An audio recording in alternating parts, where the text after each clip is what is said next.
Assalamualaikum warahmatullahi wabarakatuh. Bismillahirrahmanirrahim. Nahmaduka ya ghafuru ya syakuru. Mashalli wa sallim barik ala sayyidina maulana Muhammadin wa ala alihi wa sahbihi asma'in. Nama ba'du. Perlu saya sampaikan, sanad ini harus muttasil.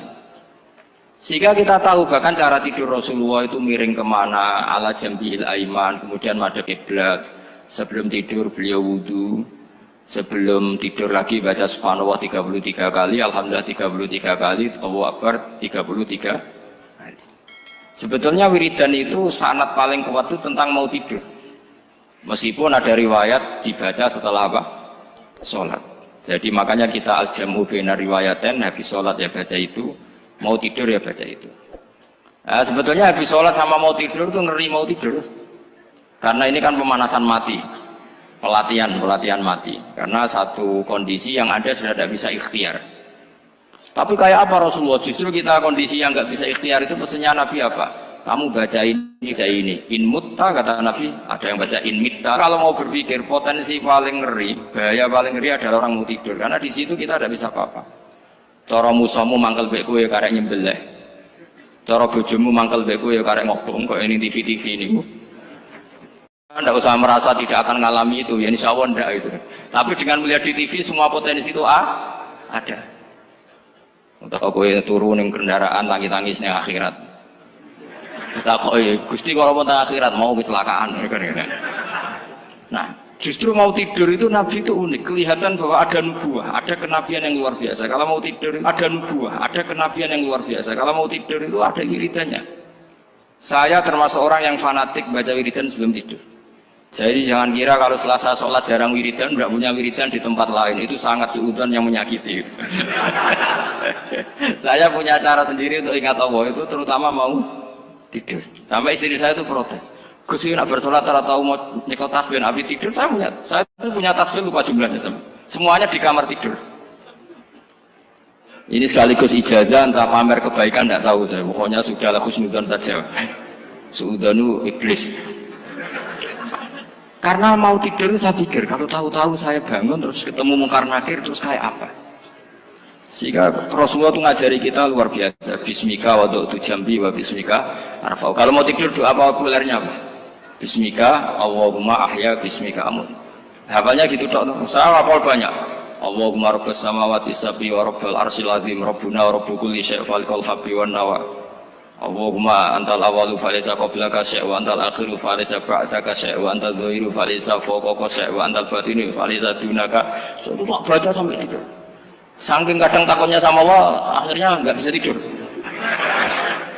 Kadang sampai 3:30 apa terus tidur baru setengah jam terus subuh. Jadi kalau melihat tren itu kayaknya saya bakat wali itu kalau trennya seperti itu terus. Tapi sayangnya tren seperti itu jarang harus. Makanya terus tidak jadi wali-wali gitu. Tapi saya ingatkan ke jenengan, sanad-sanad seperti ini tuh yang mungkin Anda lupa. Anda hanya ingat sanad misalnya ya Mu'ad, inni uhibbuka faqul dubura kulli sholatin atau fala tad'anna dubura kulli sholatin Allahumma inni ala dzikrika wa syukrika. Kamu lupa bahwa saat paling krusial dalam hidup Anda itu tidur. Sehingga disebut wa min ayatihi manamukum bil-laili wan. Itu dari segi krusial gawat darurat, setiap saat Anda bisa mati. Belum urgensinya tidur untuk melawan maksiat. Itu kalau kamu hidup di kota Demak atau kota Semarang, bener kepikiran niklap atau wong ayu-ayu seneng terminal ning ngene dalan-dalan, itu satu-satunya cara itu hanya tidur. Kowe nak melek tetap jelalatan tak jamin. Masuk ning ngarep masjid Demak nggo tasbih gede-gede. Pangeran bedelok wong liwat tuh eling lur. Barokahnya usul fikih adalah kita belajar dulu. Saya pernah musyawarah sama Gus Yofur tentang usul fikih. Usul fikih itu ada makalah, mubah itu tidak ada. Sebagian ulama berpendapat mubah itu tidak ada. Karena setiap mubah saat itu Anda pasti meninggalkan keharaman. Itsma min mubahin illa wa yatahaqqaqu bihi tarku haramimma. Tidak ada kemubahan kecuali saat itu kamu meninggalkan keharaman. Anda tidur, berarti Anda taroktal maksiat. Anda tidur berarti Anda meninggalkan maksiat. Enggak nyolong, enggak dugem, enggak zina, enggak maling, enggak ngerasani orang. Jadi tidur itu anggap saja, ya Rob, ya Allah saya mau tidur. Tidur itu ibaratun antarkil ma'asi. Jadi malaikat roket pate kandhani iki ra sekedar turu, ya kowe kudu ngerti iki ape ninggal maksiat. Hitung mulai saiki. Bismika Allahumma ahya bismika amun. Ayo roke patit hitung. Anggap ini kiat meninggalkan maksiat. Terus turun 6 jam berarti tidak maksiat 6 jam. Meskipun akhirnya maksiat karena bangun jam 7. Artinya maksiat ra subuh gitu. Tapi betapa krusialnya ulama. Ulama lah yang mengajarkan kita tidur itu rohatan lil abdan, untuk istirahat. Kita pulih lagi, bisa kerja lagi.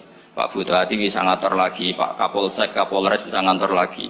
Semuanya aktivitas tentara bisa ngantor lagi.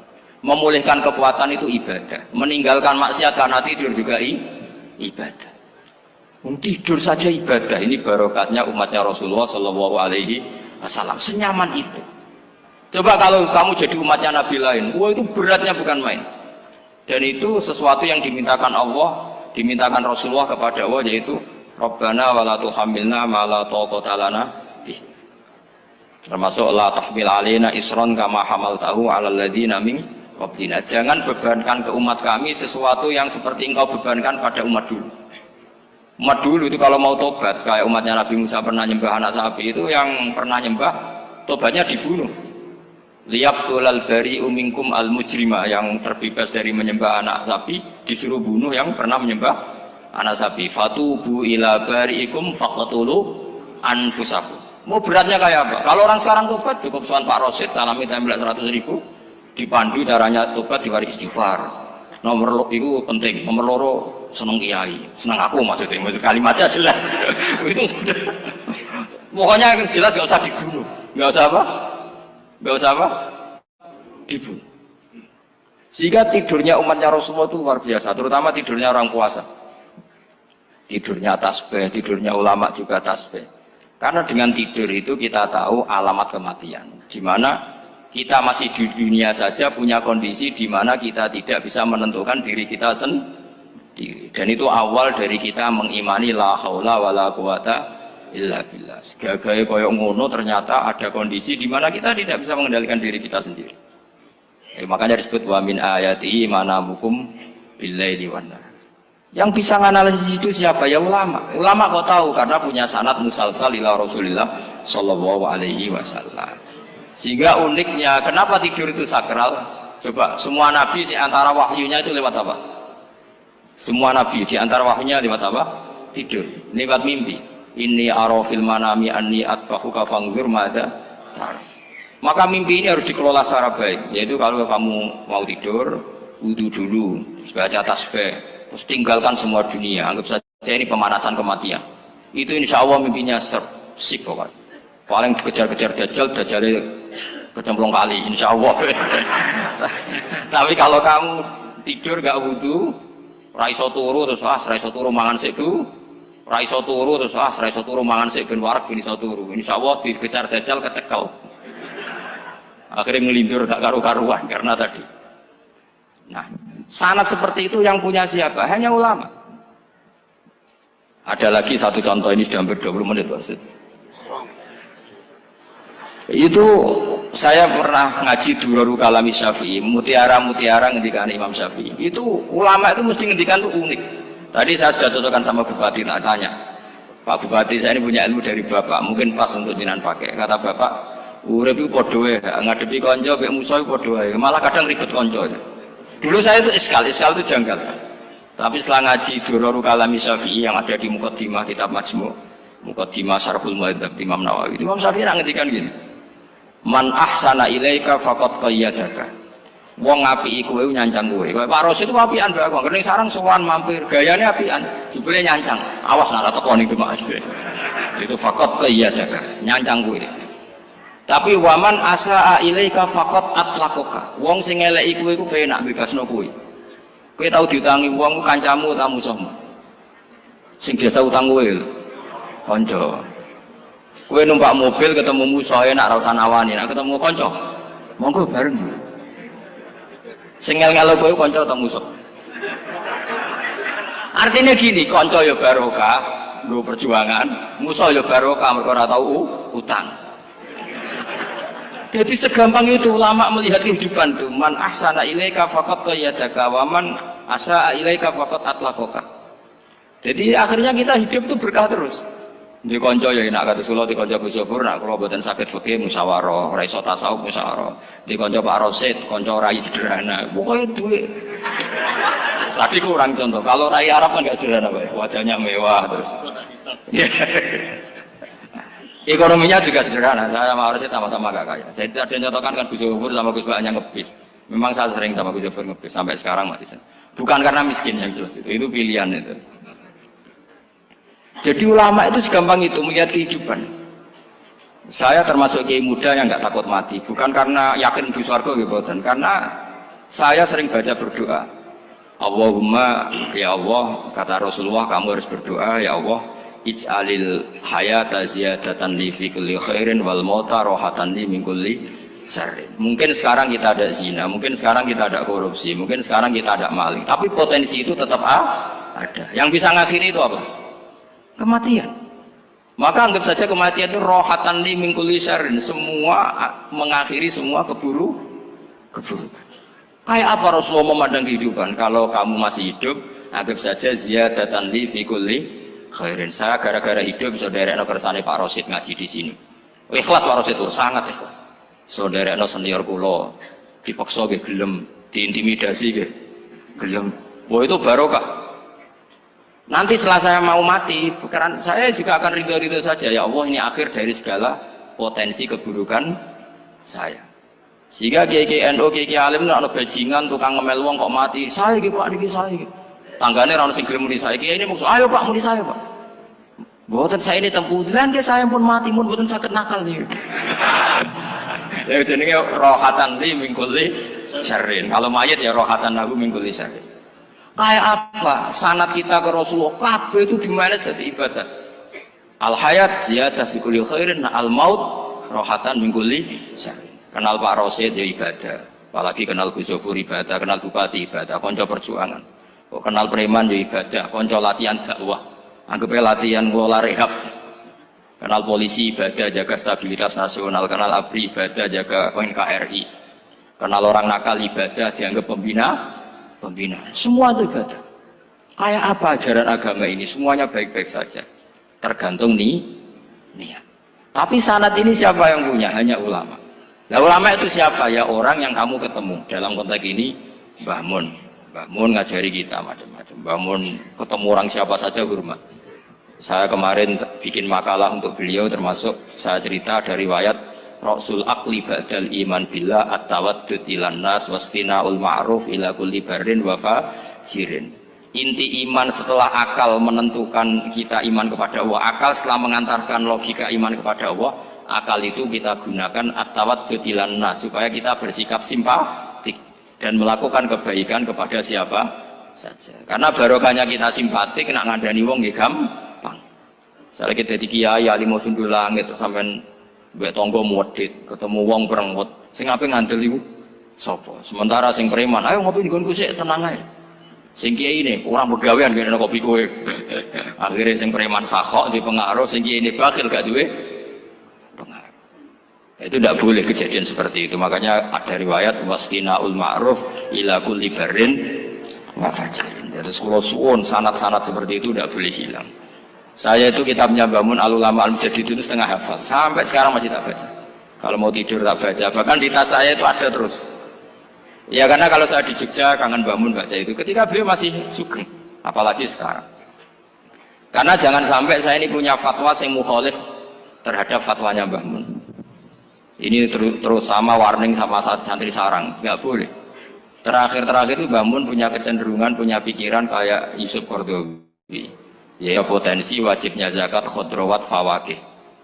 Ngendikan gini sama sih ingat ketika ngaji sama Gus Zofur Pak Rosid kalau bangun guyon wong desa iku wis melarat gegere nganti koyo akeh wae bangun nyontokno gegere macul nganti koyo akeh gara-gara sing ditandur pari wajib zakat. Wong Sulawesi nandure kakao cengkeh, zaman iku cengkeh joyo berhubung ora akut gak wajib zakat padahal kaya. Jadi fenomena itu sering diutarakan beliau. Lama-lama beliau ngarang di Al-Ulama Al-Mujaddidun, beliau mengutip pendapat Ibnu Katsir, tentu di era modern kayak Yusuf Qaradawi. Sebenarnya Yusuf Qaradawi sendiri bukan mujtahid, dia yang muqallid juga.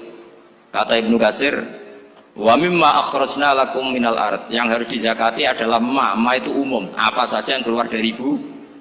Maka kecenderungan Mbah Mun akhir-akhir itu bu yau fawaqih khudruwat itu dizakati.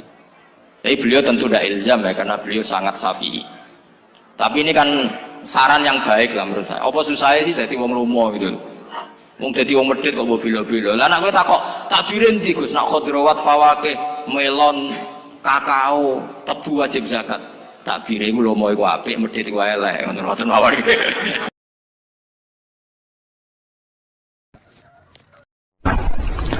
Ada nikmat batinah, yaitu kepuasan mendapatkan ma'rifatullah. Jadi ulang lagi, kepuasan mendapatkan apa?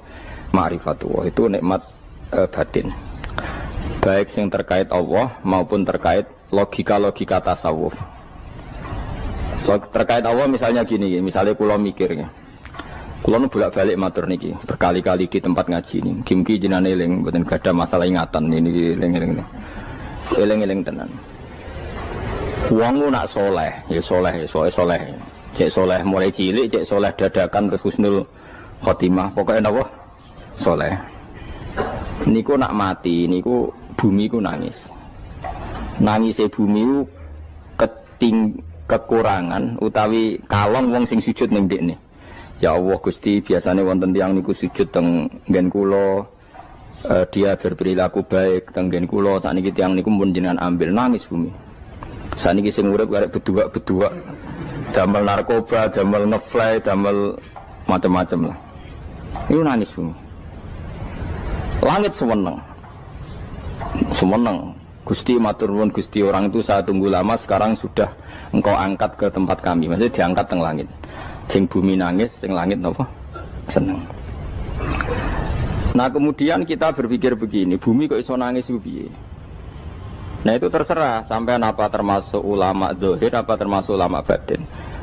Kalau ulama zahir mengatakan bumi nangis itu mau kinayatun anil husni, pokoknya pantasnya bumi itu susah, wong kelangan putra terbaiknya.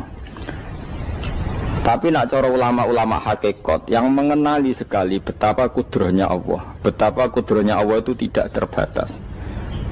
Itu yang meyakini bumi nangis itu nangis tenan. Misalnya ngaten kalau tak terang malih ya. Kowe bayangno dadi Nabi Adam, ngrungokno kowe. Kowe bayangno dadi Nabi Adam. Nabi Adam tenan maksudnya. Terus Nabi Adam orang pertama dia tahu betul kalau dia dicipta dari bumi.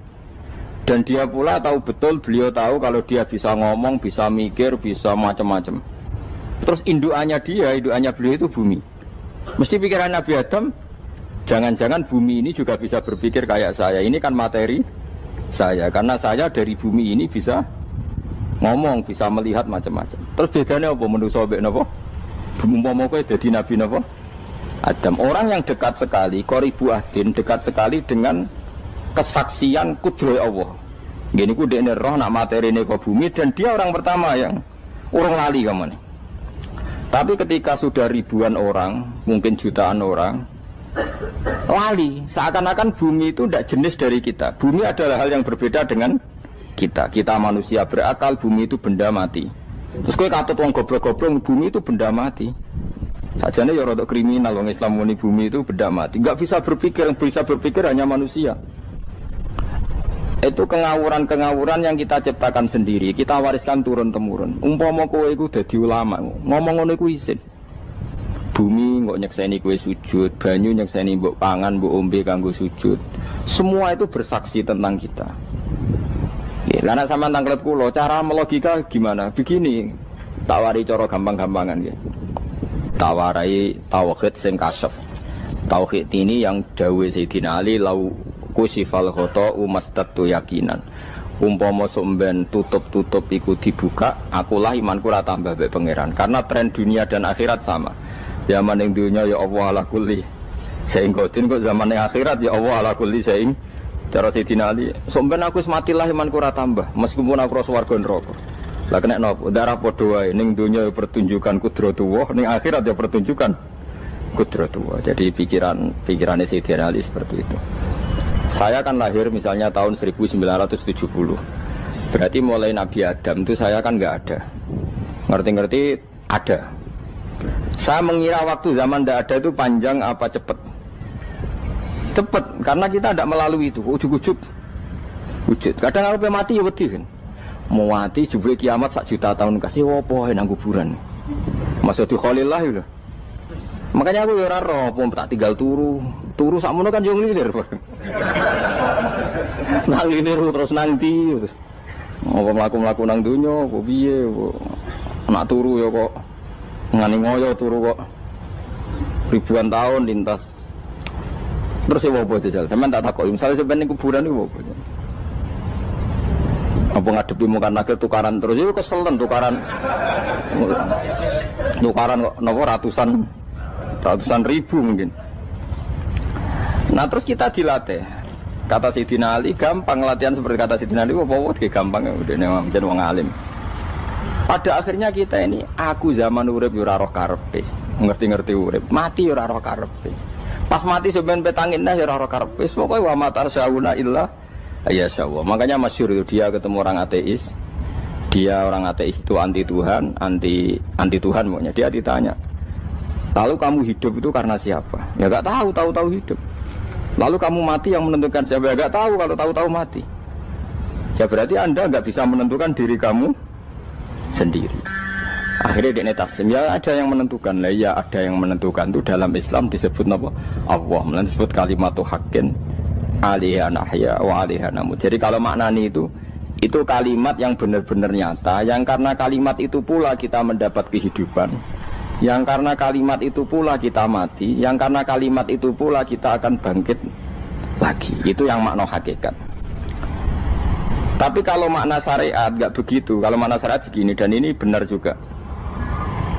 Mengenai kena ada di ulama, ciri utama ulama itu jami'ul bayan. Dia kalau menjelaskan itu indah sekali dan orang pasti taslim. Sama saya tak warai tenan. Sama kan biasa wiridan la ilaha illallah kan biasa. Mulai mimpin tahlil sampai kepeksa mergo do tahlil melok. Sampai sing darani bid'ah akhirnya ya melok tanggane napa? Tahlil. Soale wae. Kata Ibnul Qayyim Al-Jauziyah dalam kitab Zadul Ma'ad. Kitab Zadul Ma'ad itu kitab kesayangannya Sayyid Abdul Al-Haddad. Sayyid Abdul Al-Haddad itu pengarang kitab Zadul Ma'ad. Padahal kitab ini dikarang oleh muridnya Ibnu Taimiyah. Abdul Al-Haddad itu gak seneng Ibnu Taimiyah tapi seneng muridnya. Jadi di sini ulama ya demokratis. Gak seneng gurunya tapi seneng. Saja nih Ibnu Taimiyah itu orang baik. Ya ulama top ya baik, ya waras top. Tapi ngerti-ngerti Wahabi itu identik dengan Ibnu Taimiyah. Akhirnya ulama ahli sunnah penyebut itu terus izin. Mulane kiai-kiai ra ono sing dalil kala Ibnu Taimiyah mergo dicap Wahabi. Padahal Ibnu Taimiyah wong alim. Di kitab-kitab kita termasuk Syekh Muhammad piyambak nanya Ibnu Taimiyah kala Syekhul Islam no kala. Tapi kan ini sudah milik Wahabi sehingga kita ini terus akhirnya gak gelem nyebut.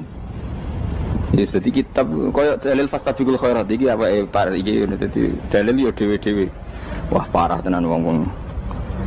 Dulu saya melihat orang enggak kunut itu ya biasa. Mergo saya sebagai wong alim ngerti iku madzhab Abu Hanifah. Saiki nek ora kunut Muhammadiyah. Kita ini sebetulnya ahlul ilmi enggak tahu kunut itu madzhabnya siapa kita. Itu madzhabnya Abu Hanifah, yang kunut madzhab Syafi'i. Tapi tahu-tahu iki madzhab NU, iki madzhab Muhammad. Mana ada orang-orang ini bisa punya madzhab? Ngalime sepiro nganti dadi nopo? Madzhab. Tapi wis dadi bahasa, wis dadi nopo? Sewajo kabeh jane. Mas repot-repot. Tak warai iki. Sampeyan ben nglafadzno la ilaha illallah iku keren ya, keren tenan mboten keren-keren. Ngendikane Ibnu Qayyim Al-Jauziyah itu gini. Min asliha khuliqatil jannah wa min asliha khuliqatin nar. Terus wa min asliha khuliqatid dunya wa min asliha bu'isatir rasul wa min asliha qatalar rasul. Wah, terus sampai sekarang saya tak bedai. Surga itu kan digawe kelas VIP mewah. Terus dari rugane widadari dulu kan nak mini sebetulnya. Kira 70. Wayu kabeh ora ono sing kriting, wayu kabeh. Wayu kabeh terus gak tahu delok wong liya. Kadang bojo kita wis elek jek delok. Oh ya, widadari sifatnya maksuratun fil khiyam. Jadi gak tahu keluyuran ning ndi.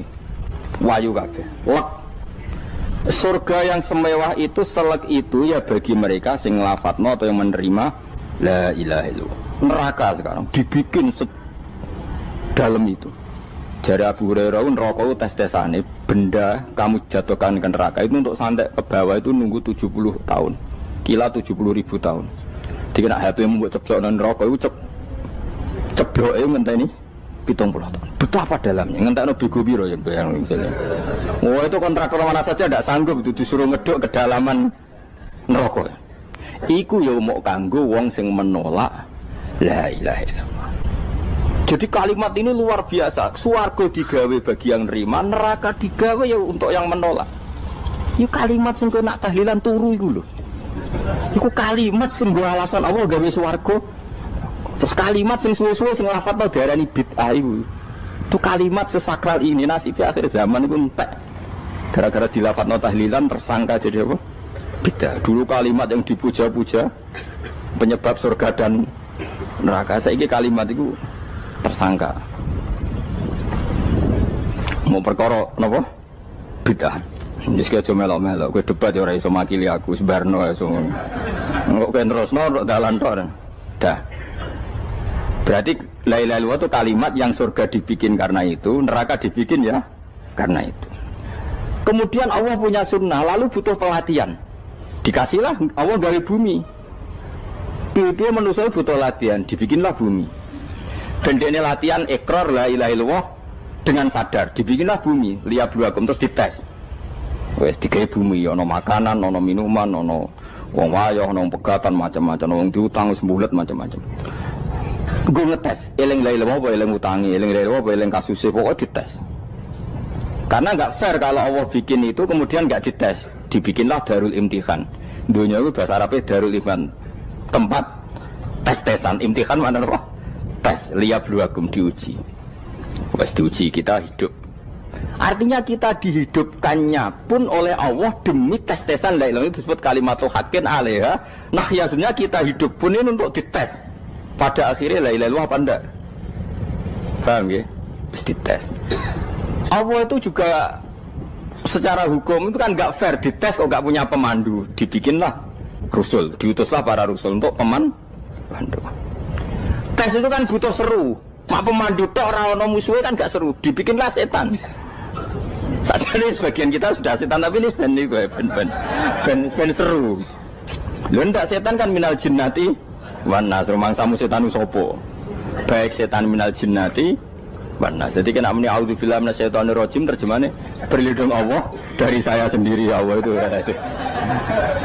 Lu itu kalau lama dulu biasa auzubillahi min syururi anfusina wa min sayyiati amalina. Sebenarnya kita berlindung hanya dari setan yang jauh, iblis pun enggak. Ya setan diri kamu sendiri, min syururi anfusina, dari kejelekan diri kita. Ngomongnya do wujud, soalnya setan tuh makhluk gaib sing piye. Lah kowe iku sapa? Nganti kowe maksiat terus mergo akrab klop, roh mbek setan ku klop. Mulane terus maksiat. Dah. Allah ngutus pemandu yang ngecul setan ben fair. Napa? Fair. Jadi semua darul ibtila ini juga demi kalimat. Nah, makanya disebut kalimatu haqqin sing alaiha nahya.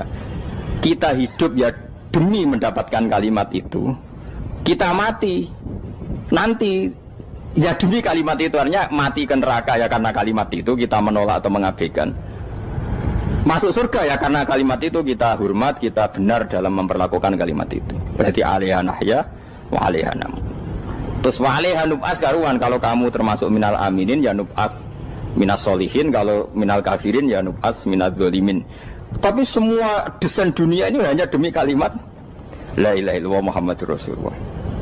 Nah ini kan penting. Bagaimana mungkin kemudian kalimat sesakral ini, sehebat ini, kemudian ada orang tahlil kamu tidur. Kok iso? Kalau jangan kok iso nawang turu. Misalnya kayak mangkel, kalau mangkel sing mimpin Gus, wira barbar. Bagaimana mungkin kalimat yang menyelamatkan Anda, kemudian Anda anggap problem? Elek gak? Elek. Apalagi kamu anggap ini bid'ah. Nak cara kula oke lah. Ndongakno mayit itu gak ono tuntunan Nabi. Tahlilan gak ono tuntunan. Tapi wis muni tok kono tok. Artinya menduk kono tok ora usah nyerang kalimah, enak kalimah tetap kalimah thayyibah. Soal kowe ora seneng sing tahlil, mergo tiga profesi lah iku wonge wae gedhinge aja geman. Ya saya misalnya, saya kadang tidak cocok sama mubalek karena kadang profesi. Tapi saya tidak pernah anti pengajian bagaimana itu membawa syiar Islam. Tapi kalau mubalek kadang ora seneng, kadang takon entuk piro. Bareng sangoni sithik, kok sumput transportasi ini. Lah ngono kok mbok senengi iku piye? Tapi kita terus gedeng keliru, aku sungguh syiar Islam. Mana ada pengajian didengar orang banyak tanpa mubalek? Gak iso. Ini iso melepukno barang-barang ra penting jadi penting iso. Lah cara guruku teng sareng ning ape melepuk kanggo panggung barang perkara. Tapi kadang ya benar. Yang namanya mudin mubalek ya itu bisa benar bisa salah, tapi kamu gak boleh gedeng kalimatnya. Piye kalimat itu kalimat hak. Nah, ini penting kula utarakan sehingga zaman Nabi Sugeng ini rungokno tenan ngaji kula. Zaman Nabi Sugeng ada sahabat namanya itu Usamah bin Zaid. Ini sahabat kesayangannya Nabi, hibbu Rasulillah. Usamah itu diutus Nabi perang. Ini dengerin ya, diutus perang. Pas perang itu si kafir tadi memenggal temannya. Ada yang tangannya putus, kakinya putus. Wah, seorang kafir ini sudah luar biasa. Bacok sana, bacok sini. Ketika terdesak oleh pasukan Usamah, kebetulan Usamah ini cakap ya, sama beberapa temannya orang Ansor. Orang kafir yang sudah kotoa arjulana wa kotoa aidiana, dia pas terdesak bilang la ilaha illallah. Terus sama Usamah tetap ditusuk, dibunuh karena dia berpikir ini qolaha muta'awid dan dia melafadzkan kalimat itu hanya berlindung dari pembunuhan. Setelah dilaporkan Nabi itu marah besar. Nabi ngendikan kaifa anta ya Usamah bila ilaha illallah idza ja'at bika yaumal qiyamah. Kowe nek ditakoki la ilaha illallah ku piye? Piye wis ngomong la ilaha illallah, tapi sampai ngomong ngoten sausé ngetoki tangan kula, maksudnya tangan kula tangan kelompok saya, tiga-tiga saya. Nabi tetap jawab kaifa bila ilaha illallah idza ja'at bika yaumal qiyamah. Pokoknya Nabi menyoal terus. Sampai menjadi fatwa ijma'nya fuqaha, siapapun yang melafadzkan la ilaha illallah harus kita terima meskipun qolaha muta'awidzan, meskipun saat melakukan hanya cara zahir berlindung dari kematian, sehingga kita terima. Orang kafir yang 80 tahun kafir melafadzkan la ilaha illallah 1 menit menjadi mukmin. Sampai ada ayat qulil ladzina kafaru iyantahu yufar lahum ma qad salam. Ini kalimat yang sakral, bahkan kafir yang 80 tahun saja menjadi mukmin hanya karena melafadzkan la ilaha. Mulane yang ngaji saya, yang senang saya, jangan pernah kamu mengatakan ada bid'ah yang orang bisa jadi kafir. Bagaimana mungkin orang mukmin yang ke kuburan dan melafadzkan la ilaha illallah kamu katakan kafir? Padahal kalimat ini yang kafir 80 tahun saja menjadi mukmin. Saiki ana wong lafadzno la ilaha illallah mergo salah tempat pinggir patok mbok arani kafir. Kok aneh. Mungkin kafir 80 tahun udah dadi mukmin iki gara-gara ngafalno la ilaha illallah dadi kafir. Mergo mau salah tempat ning pinggir apa? Patok. Mboten ora cocok muni nganggur, wong sering ziarah ku nganggur. Nyatane ya tenan. Cara dene pegawai negeri ora sering ziarah. Nah iku tapi ora usah muni kafir gak mungkin lah. Coba kalimat ini itu orang kafir yang 80 tahun menjadi apa coba dengan melafadzkan kalimat ini? Mukmin kan? Berarti kalimat ini adalah kalimat penghilang kekafiran. Lalu karena dilafadzkan secara salah dianggap kafir. Hanya karena bid'ah itu tidak mungkin. Makanya sebetulnya Wahabi yang alim-alim itu tidak berpendapat demikian. Saya punya beberapa referensi Wahabi yang alim itu tidak pernah mengkafir-kafirkan orang karena perdebatannya seperti itu. Tapi saat ini wis kuwajo. Sebenarnya kalau orang alim itu ya mirip-mirip. Entah Wahabi entah tidak mirip-mirip. Karena kalimat tadi. Wahabi itu kitab terbesarnya itu Ibnu Taimiyah. Ibnu Taimiyah itu punya murid Ibnu Qayyim Al-Jauziyah. Itu sampai sekarang saya lihat di fatwanya Ibnu Taimiyah itu begitu hormat sama orang-orang kita ini sama.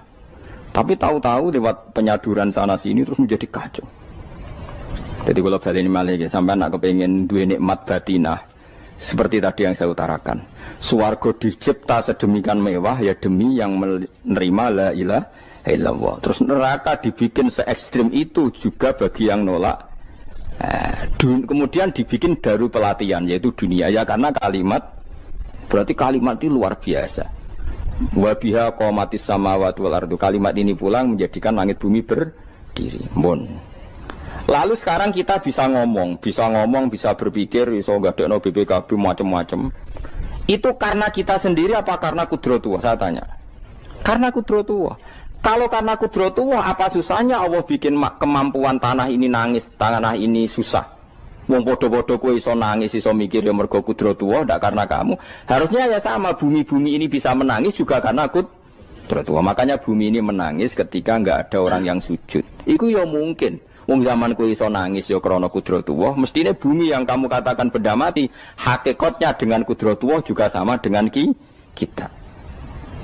Mulane tenggene kitab Al-Husunul Hamidiyah, kula ngrasa utang tenan mbek kitab. Dulu saya ngaji 2 tahun kitab Al-Husun. Kitabnya kecil tapi saya ngaji itu 2 tahun.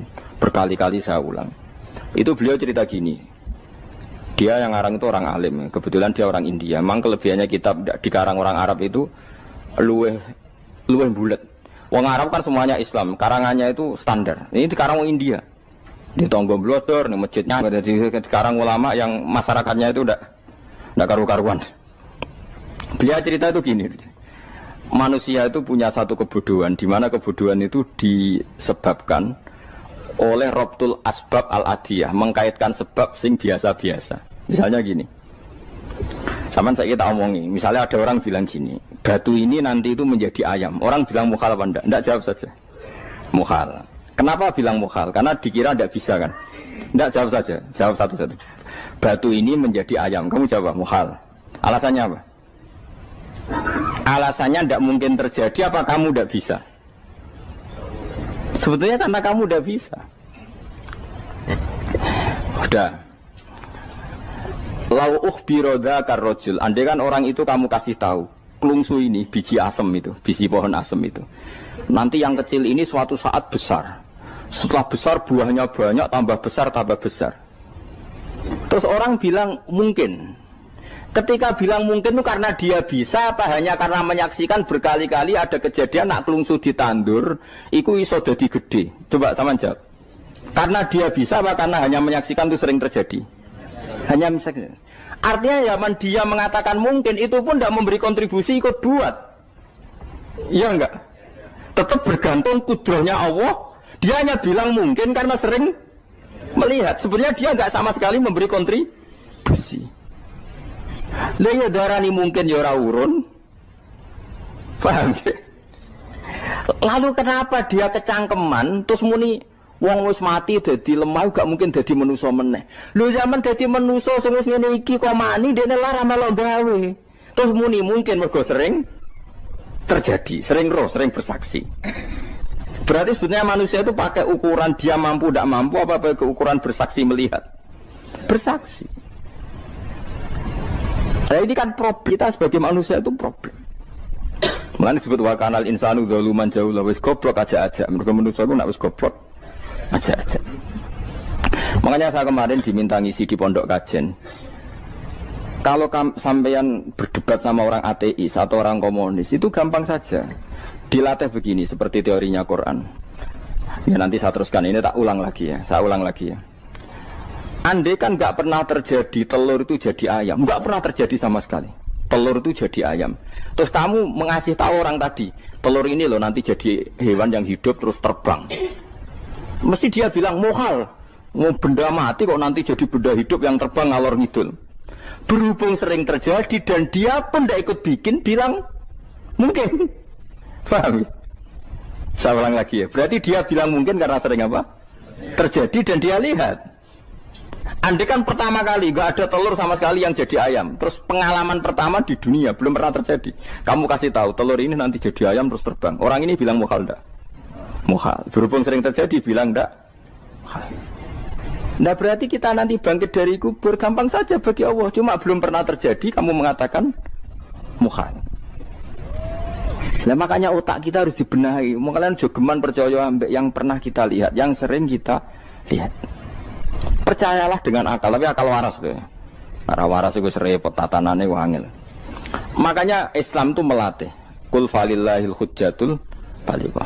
Misalnya begini ya, dulu kalau Gerwani atau PKI atau siapa saja lah, itu kalau melatih anak-anak TK, makanya seorang ulama harus punya kecakapan penjelasan ibanatul ahkam. Itu anak-anak kecil dilatih. Anak-anak kamu terpejam, mintalah manisan sama Allah. Ya Allah saya minta manisan, saya minta permen. Terus disuruh buka, dapat enggak anak-anak? Enggak dapat bu, wah berarti Allah enggak ada. Sekarang minta sama bu guru. Bu guru kami minta permen dikasih. Berarti yang ada bu guru bukan Tuhan gitu. Akhirnya jadi gerakan ateisme. Nah sebetulnya untuk melawan gerakan itu kita harus melatih begini misalnya gini. Saya itu pernah ketemu sama orang yang berpikiran komunis. Oh komunis juga. Dia nantang saya gini, Pak, pokoknya saya tidak bisa menerima konsep Tuhan sebelum Anda bisa menjelaskan kenapa ada Tuhan. Jadi, bocah kok elek ini. Nah, aku ngerti aja, sak cerdas ini tetap cerdas aku yakin, tetap cerdas aku.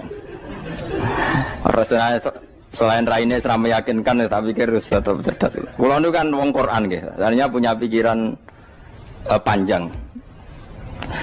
Mungkin di antara orang Islam kita ini tidak punya kecakapan menjelaskan. Tapi kalau orang sering baca Quran, apalagi dia ngaji tafsir ya, yang waras maksudnya waras lah. Serapati seneng duit, barang ini penting. Kalau seneng duit, mari goblok. Yakin ulama seneng duit, mari goblok. Tak jamin. Umpama alim wis kelas B, kelas C gak bisa, tahqiq gak bisa. Kalau tahu dikandani konco kulo riyen ambek jenengan udah saya kaca akhir. Lah kena apa? Cok seneng duit, bro. Duit itu masalah bagi ulama. Orang duit lebih masalah kan ya. Maksudnya rasa senang tapi ojo terus gak duit. Sekarang saya tanya, Quran itu melatih kita gini. Quran itu sederhana kalau ngelatih tauhid. Tapi orang pasti ingat.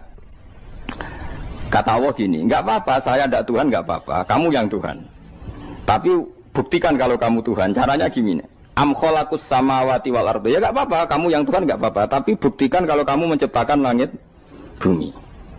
Mereka pasti ikrar, ya tidak mungkin saya menciptakan bumi, saya lahir sudah ada bumi. Yesus lahir sudah ada bumi, nggak mungkin Tuhan. Terus Tuhan membuat pertanyaan kedua, am khuliqu min ghairi syai'in. Ya sudah, kalau saya tidak Tuhan, lalu nggak ada Tuhan, berarti alam raya ini tercipta oleh sesuatu yang nggak ada. Aneh nggak? Misalnya sebelum alam raya ini nggak ada Tuhan.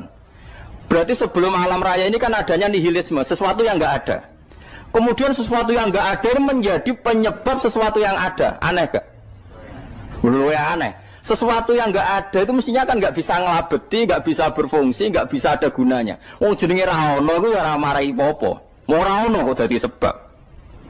Sesuatu yang menjadi sebab itu yang wujud apa yang nggak ada? Yang wujud. Saya takut. Lah kalau nggak ada Tuhan, berarti alam raya ini lalu sebabnya apa? Ya dari ketiadaan, lalu tiada itu menjadi sebab.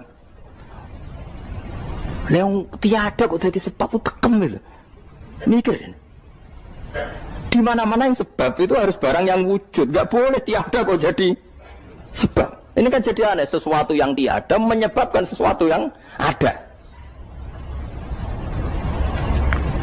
Terus dia bilang, ya pokoknya ronde ini kalah, tahu kapan tak pikir aja, pikir nganti mati temenang aku ini. Makanya sebetulnya dalam ilmu mantek, pertama itu kita tidak harus iman Tuhan itu namanya Allah, tidak harus. Makanya pertama dikenalkan, sementing kenal Tuhan itu ada dulu. Disebut zat sing wajibil wujud, belum disebut namanya Allah. Allah itu disebut nama Islam, itu paham ya? Saya ulang lagi, Allah disebut itu nama Islam. Tapi kalau penemuan akal hanya sampai kita ini butuh zat sing wajibil wujud, sing menjadi penyebab semua alam raya ini. Di bahasa Arab disebut musabbibul asbab. Belum menyebut Allah musabbibul asbab. Islam pun pertama Iqra turun ya gak nyebut Allah. Iqra bismi rabbikal ladzi khalaq, khalaqal insana min 'alaq. Iqra wa rabbuka. Tuhan itu siapa? Yang mencipta. Nah, yang mencipta ini oleh syariat Islam disebut apa? Tapi dalam logika yang penting kowe kenal sik ana musabbibil asbab. Pastikan bahwa alam raya ini yang wujud pasti disebabkan sesuatu yang ada. Enggak boleh barang wujud kok diciptakan oleh sesuatu yang tidak ada. Wong gendeng ora barbar, barang ra ono mbok sifati al-khaliq. Sing gawe langit bumi apa? Pencipta. Penciptane apa? Sesuatu yang tidak ada. Kowe ikhlas dutek ngono kowe ikhlas ta ora? Gak kowe ikhlas ta ora dutek ngono kowe ikhlas ta. Kowe gelem dadi bodho niku. Gelem kowe. Mboten. Nah, nikmat ngono jenenge nikmat batin. Mulane sing suwenang mbek kalimat la ilaha illallah. Wis ana sing bid'ahnallah iku wong nganggur wis beno sak uni-unine. Tapi kadang memang kita berlebihan. Tahlilan rabar-bar matang puluh dina ini rabar-bar. Muka alasannya wis disangoni akeh tahlil sedih lho sakake penggemar sing keselen sing rantuk sangu ya butuh cepet. Lane cara kula niki penting kula utara nggih. Kowe nek ora cocok tahlilan 40 dina wis ngomong ae kira cocok model harinya. Tapi ki aja menolak kalimat la ilaha illallah iku disifati Kanjeng Nabi kalimat thayyibah. Wong Nabi nyifati thayyibah, kalimat yang suci kok nyifati bid. Tak soal kira cocok wong sebut. Misalnya kamu bilang saja wong mati wis sangu amale lha apa didongakno barang. Nek kowe pengen ndonga ora usah ndonga. Wis ora usah biasa wae. Kula lah mbok dongakno ora seneng. Gak meyakinkan. Karo dene mlebu swarga butuh dongamu ora ono swarga fadhole pangeran apa mbok dongano barang. Lah tapi kowe donga aku ya seneng. Senenge ya semau lah timbang nyanyi-nyanyi rame-rame sadok ngono. Mbok mandi apa ora pokoke donga. Saya ulang lagi ya. Makanya Quran itu melatih logika sampai seperti itu. Am khalaqus samawati wal ard bal la yuqinun. Sampai terus diulang-ulang. Am khuliqu min ghairi syai'in. Kalau mereka merasa Tuhan enggak apa-apa, tapi buktikan mereka ini wujud sendiri tanpa sebab. Atau begini, kalau mereka tidak tahu sebab pencipta langit bumi, mereka sendiri suruh yakin kalau mereka adalah penciptanya. Am humul khaliqun, enggak apa-apa. Ya tapi masih Abu Jahal gendeng lah, masih Abu Lahab ngawur lah, nak takoki, ya wes pangeran kowe wae sing gawe langit bumi. Penggemarnya saja pasti tertawa. Mosok Abu Lahab darani pencipta langit bumi, wong lahir wae ning bumi. Tapi Quran oleh nggo jawab, am khalaqus samawati wal ardo. Apakah mereka menciptakan langit bumi? Bala yuqinu, mereka pun tidak pernah yakin. Jadi itu pangeran. Makanya di mana-mana orang alim itu suka debat. Karena pangeran sendiri kalau menjelaskan kebenaran seringnya juga nantang debat. Kata Allah, Qul ara'aytum ma tad'una min dunillah aruni madza khalaqu minal ardi am lahum syirkun fis samawat. Enggak apa-apa mereka Tuhan kata Allah, tapi buktikan zaman langit diciptakan mereka memberi kontribusi apa? Apa urun bego, apa urun cagak, apa piye lah pas aku gawe langit iku dekne urun apa jare am lahum syirkun fis samawat. Misale urun apa lah? Urun tol ta urun apa lah. Itu pangeran. Mereka kan pasti menjawab enggak. Terus itu nih bi kitab min qabli hada. Kalau kamu nggak percaya Quran sebagai kitab, nggak apa-apa. Tapi buktikan kamu punya kitab tandingan. Nggak, mereka nggak punya juga. Atau gini, nggak usah Quran, nggak usah sakralan. Au atharatim min ilmin, atau kajian ilmiah yang membuktikan bahwa Yesus itu Tuhan, atau yang membuktikan bahwa berhala itu Tuhan. In kuntum shodiqin, nggak apa-apa. Kalau kamu benar buktikan. Nah itu makanya semua nabi itu punya kecerdasan. Karena tadi nabi kadung nantang itu nih bi kitab min qabli hada. Au atharatim min ilmin in kuntum shodiqin. Tapi sekarang orang alim soleh itu jarang. Yang ngono anggere wong soleh rapati ngalim, anggere sing alim biasanya rapati soleh. Lah kula itu masuk rontok-rontok ya isih rontok soleh ya rontok, tapi lumayan masih menjaga hujjatullah tadi. Sebab itu ulama dulu mengajarkan Allah itu siapa? Disifati zat sing wajibil wujud. Karena alam ini kadung ada. Kalau alam ini kadung ada, pasti penyebabnya sesuatu yang wujud. Tapi kalau wujudnya mungkin bahaya. Wong sing gawe wae wujude terima mungkin bisa wujud bisa tidak. Makanya dipermanenkan yang gawe alam ini zat sing wajibil wujud. Sing wujudnya wajib. Wajib itu enggak bisa enggak pasti wujud. Nah, terus kita kenal itu namanya khaliq, itu musabbibil asbab, itu khaliqul asya. Lalu oleh Islam zat yang demikian itu disebut Allah. Terus jadi la ilaha illallah. Nah, orang yang bertauhid gini tentu punya kenikmatan batin yang luar biasa. Sehingga saya bayangkan nanti mati yang ngono biasa wae kan. Gusti zaman kula teng donya ora melok ngatur oksigen, ngatur nyawa, apa mati ndak ra ngoten. Mulai jare Sidin Ali, jenengan jemben nak mati tambah pinter apa biasa? Ya biasa wae. Ning bumi yo ndelok kudrohe Allah, kok ning akhirat ndak ra padha wae ndelok kudrohe Allah. Mulane beliau masyhur guyonan beliau lau kusifal ghata mastatu yakinan. Soben aku nek mukasafah ning akhirat imanku yo ora tambah, ya biasa wae, standar-standar wae. Maksudnya kue ning dunya ujung-ujungnya paling pokok ya menyaksikan kudratullah. Soben ning akhirat ujung-ujungnya paling pokok ya delok kudratullah. Ning dunya saiki Allah ya matlubi sing kita cari, soben ning akhirat ya Allah matlubi. Paham ya? Artinya hukum dunia dan akhirat itu sama. Kita di dunia golek ridhanya Allah, ning akhirat ya golek napa? Ridhanya Allah. Lah soal kecil itu, tapi ning akhirat masalah gun pun rokok masalah, diutang ditagih yo masalah, kere suwi ku yo masalah. Ya biasa jenenge makhluk anane masalah. Sing ora oleh di masalah pangeran. Pangeran duwe masalah. Biasa wae. Terus niki kula mulai saking penjelasan nggih kias ali. Kias ali itu analogi kias nggih, analog dados tengene ilmu-ilmu usul fikih itu ada kias itu kan kias aulawi dari bawah dikiaskan ke yang lebih apa? Atas. Ada kias setara, namanya kias musawah, setara. Ada kias fahwal khitab, maknanya ya orang pasti sadar kalau maknanya seperti itu. Sampean saya kira beda, jawab mau biasa mau. Kudu pantes, pinter pantes jawab. Kalau bolak-balik ngaji menerangkan. Kita ini hidup itu menjadi tahu apa malah menjadi tidak tahu gara-gara hidup. Nah, aku mari ke goblok sih, ora oleh. Gara-gara hidup menjadi tahu. Yo, ora sing bener gara-gara hidup menjadi tidak tahu. Kowe goblok itu sebab apa? Sebab tahu apa sebab tidak tahu? Wes gak polling gak apa-apa. Ayo 02 sik pira sebab tahu. Ini yang syukuran. Tahu. Hidup itu menjadi tahu menjadi tidak tahu. Menjadi tidak tahu. Oke, Mas. 01 ya. Oh. Menjadi tahu. Nah, kowe tengah-tengah. Wong loro padha ora jelas ya, cara kowe. Ndak tahu. Berarti menang 0 piro. Biasa. Tawari ilmu hakikat ya. Jadi awal syaratnya dadi wali. Meskipun dadi wali ku yo angel tapi tak warai mukadimah ya napa. Jadi nak bar iki urung wali cek apa? Mukadimah. Ndak sekarang misalnya gini, saya mau minum teh. Jadi saya melihat teh. Terus saya minum teh.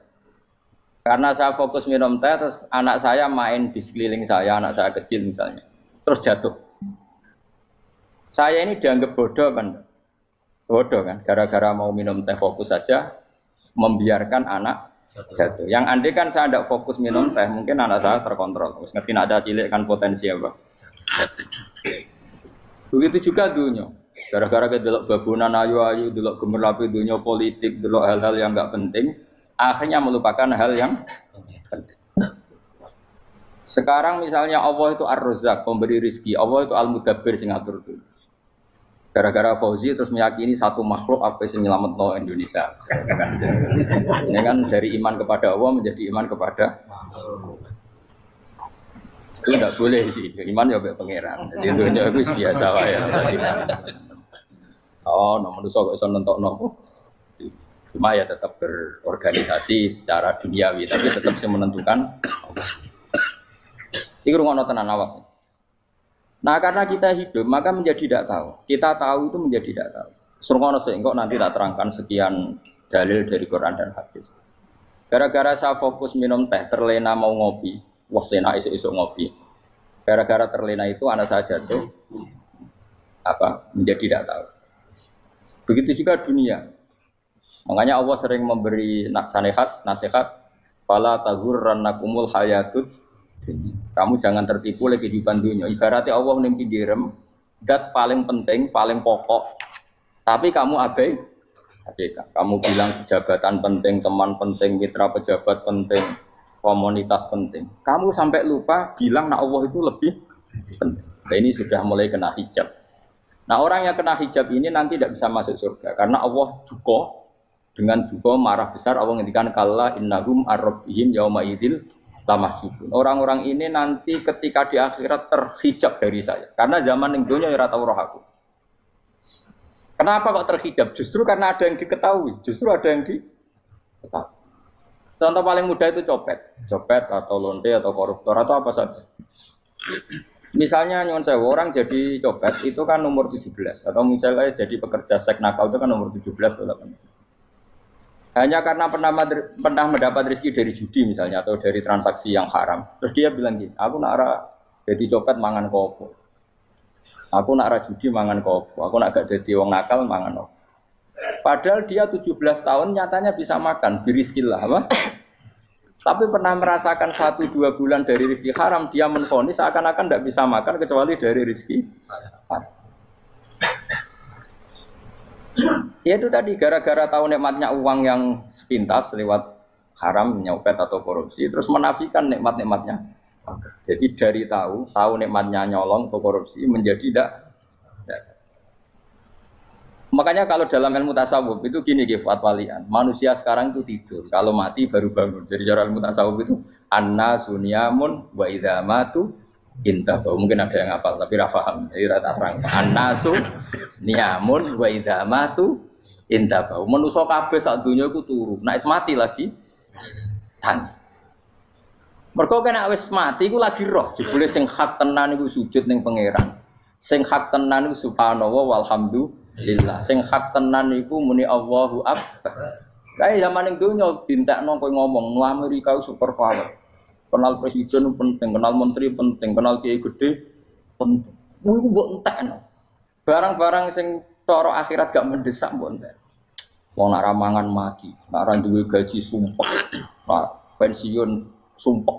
Hal-hal nanti setelah di akhirat kamu hanya tahu satu kalimatul haq, yaitu kenangan terbaik kamu di dunia itu sujud. Jika kamu getun ketika hidup tidak pernah sujud. Makanya kata Rasulullah, nanti kamu tahu ketika di akhirat hatta takuna sajdatul wahidatu khairan minad dunya wa ma fiha. Sehingga kamu nanti tahu bahwa sujud satu kali itu lebih baik ketimbang dunia dan sisi. Karena ternyata setelah kamu di akhirat yang layak jadi poin kamu hidup di dunia itu hanya apa? Sujud. Nah, yang dunia kan WA penting, HP terbaru penting, babonan penting, mutra penting, ngomong terus berjuta-juta kalimat. Hanya karena kamu hidup. Tahu saya mati, kau ngerti, kau kabeh dak. Maka ilmu kamu itu setelah mati, lagi ilmu terlambat. Napas ilmu mau terlambat itu Allah duka. Kalla apa alhaqumut takahatu hatta zurtumul qabir. Kalla saufa ta'lamun, summa kalla. Terus kala lau ta'lamuna ilmal yakin la tarawunnal jahim. Pas kowe ilmumu wis bener. Gusti ternyata penting sujud teng jenengan, ternyata penting jenengan Allah. Pas roh pas wayahe mlebu neraka. Kok wis kecewa. Ya saiki tapi wayahe mlebu neraka, roh wis terlambat. Lane tak warai saiki bener roh pas wayahe mlebu neraka. Kok nek roh terlambat, pas roh wayahe mlebu. Sehingga ketika Allah melehno wong kafir, melehno itu mencibir orang kafir. Kata Allah begini. Ini mungkin yang hafal Quran bisa dicek lagi. Fakashafna angka fito akafa basarukal yauma hadid. Jadi kata Allah ngomentari orang kafir ketika di akhirat, laqad kunta fi ghaflatin min hadza. Kamu lupa kan kalau ada akhirat seperti ini kata Allah. Fakashafna angka fito aka. Sekarang kamu saya kasaf, saya buka semua fakta. Fa basarukal yauma hadid. Sekarang pandangan kamu tajam. Dulu di dunia bilang misalnya seks penting, dugem penting, narkoba penting, maksiat penting. Kalau enggak gitu saya pusing. Nanti di akhirat semua ini jadi problem. Artinya apa? Gara-gara di dunia melihat gemerlapnya dunia, dia menjadi tidak tahu pentingnya Allah, tidak tahu pentingnya akhirat. Maka dengan hidup malah menjadi tidak tahu. Maka untuk menjadi tidak tahu itu sebabnya dua. Makanya polling 01 dan 02 sama benarnya tadi.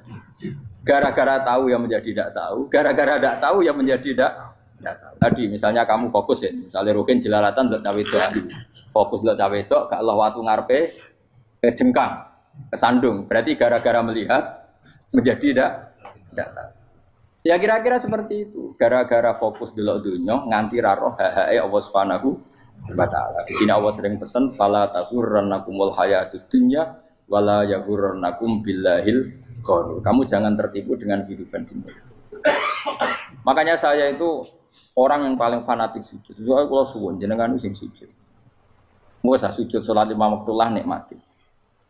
Karena sekali kamu terbiasa mensifati dunia ini penting, nanti kamu akan lupa mensifati akhirat itu penting. Dan itu awal kamu tergelincir dari ansawa isabil, dari jalan yang benar. Makanya tadi pepatahnya orang sufi apa? An-nasunyamun wa idza matu indah. Manusia itu tidur, kalau mati baru. Terus contoh kedua begini. Kenapa Allah begitu murka ketika orang tidak mengerti hak-haknya Allah? Bukan karena Allah anarkis atau keras, tidak. Memang secara akal pasti begitu. Saya sama tak beda ini. Ya contoh gampang-gampang saja, tak wari logika. Kalau ada orang buta lewat kemudian nabrak tembok, karena apa? Karena buta kan? Buta itu maknanya apa? Tidak tahu. Akibat tidak tahu, nabrak tembok. Ya kan? Karena tidak tahu. Karena tidak tahu, nabrak tembok. Karena tidak tahu, terjatuh di sungai. Karena tidak tahu, terjatuh di jurang. Sekarang juga sama. Orang karena tidak tahu pentingnya agama, tidak tahu pentingnya Allah, kemudian dia fokus ke duniawi. Akhirnya ya nabrak tembok. Natijanya sama enggak? Saya ulang lagi ya, orang buta karena tidak tahu nabrak tembok. Orang fokus untuk perempuan cantik atau melihat apa, kemudian dia tidak tahu depannya juga nabrak. Untuk menjadi nabrak itu syaratnya tidak tahu apa tahu? Bisa dua-duanya. Tidak tahu ya sebabnya nabrak, fokus ke yang lain ya bisa. Ya, maka tidak tahu ya sebab nabrak, fokus ke yang lain juga sebab. Nah, mata kita, hati kita ini sudah dipenuhi hal-hal yang tidak penting, sehingga kita lupa dari hal yang penting. Kayak tadi kita mau minum kopi saja, fokus sampai meninggalkan anak main sampai jatuh. Berarti minum kopi sebenarnya tidak satu kebodohan, tapi ketika membiarkan anak kecil jatuh itu adalah kebodohan. Sebetulnya makan menikmati dunia itu tidak kebodohan, tapi ketika Anda melupakan Allah itu menjadi satu apa? Kebodohan. Nah, ini disebut kamu jangan terlena oleh kehidupan apa? Dunia.